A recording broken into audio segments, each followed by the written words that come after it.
On a cold December morning, when Algeria was trembling under the weight of occupation, everything began like a spark hidden in the hearts of the people, a spark that could no longer remain silent. As the days moved toward the 11th of December 1960, the air felt charged with something unspoken. Algerians lived between fear and hope, between the crushing silence of oppression and the rising voice of a nation awakening inside them. That morning, as one man stepped out of his home, he heard whispers drifting through the neighborhood, whispers trembling yet rising, as if the entire city was breathing in unison.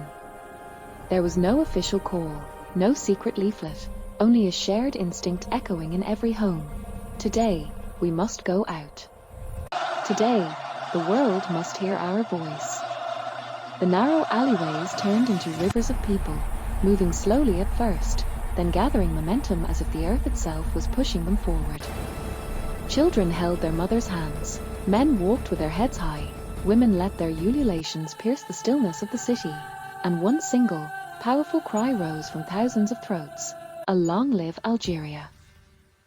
France had no idea what kind of storm it was facing.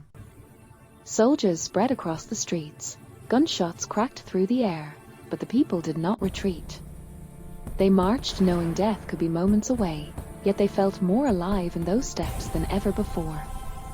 The chant grew louder, echoing through buildings and climbing into the sky, becoming a wave too strong to be stopped. Among those marching was a young man named Yassine. He had never held a weapon in his life, but today his voice felt like one. He raised his hand high and shouted with every breath in his chest. His voice blended with the voices around him, forming something powerful, something unstoppable. Ahead of him, he saw a French soldier aiming his rifle toward the crowd, but fear did not touch him. He told himself, "If I step back now, we will move forward." And so he stepped ahead, one more step that would change everything in his life. The uprising spread across the country. Oran, Constantine, Anarbar, Laghut, Tizi Ouzou, even the quiet villages that seldom witnessed unrest erupted into the same cry for freedom.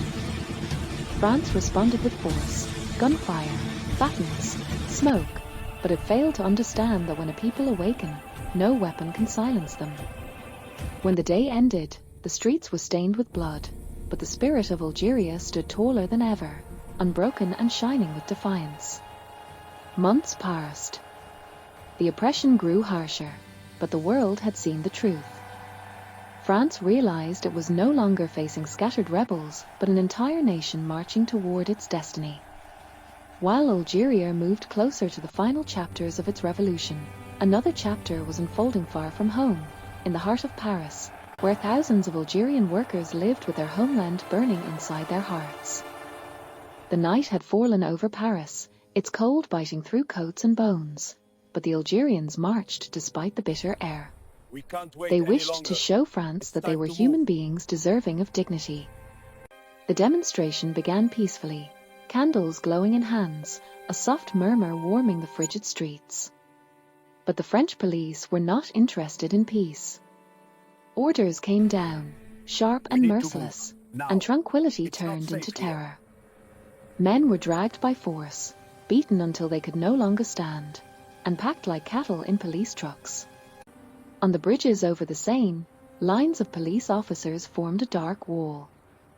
Yassine, who had survived the bullets of December back home, found himself once again in the middle of brutality. When he saw his fellow Algerians being attacked, he ran to help, only to be surrounded and struck down. Dizzy and breathless, he felt rough hands grab him, dragging him toward the edge of the bridge. He heard the river below before he saw it, the cold, black waters waiting silently. As the officers lifted him, he looked up at the Parisian sky and remembered the day he marched through the streets of Algiers shouting for freedom. He thought, I will not die in fear. If I die standing." Then he felt the void beneath him, and the river swallowed him whole. He was not alone. Dozens were thrown into the Seine that night, their tied hands slicing the water, their cries muffled by its icy depths. The river carried them through the darkness, holding their final breaths like secrets it refused to release. As Yassine sank deeper, his lungs burning, a moment flashed before him, the Algerian flag rising, bright and proud, just as he had seen it on December 11th. A faint smile touched his lips as the world dissolved around him. Bodies would surface the next morning, and no amount of silence could hide the truth. Thus, the story of the 11th of December and the night of the Seine became intertwined. Different places, one soul. The soul of a people who refused to kneel, who chose to carve their history with their own blood so future generations could inherit a nation unbreakable and free.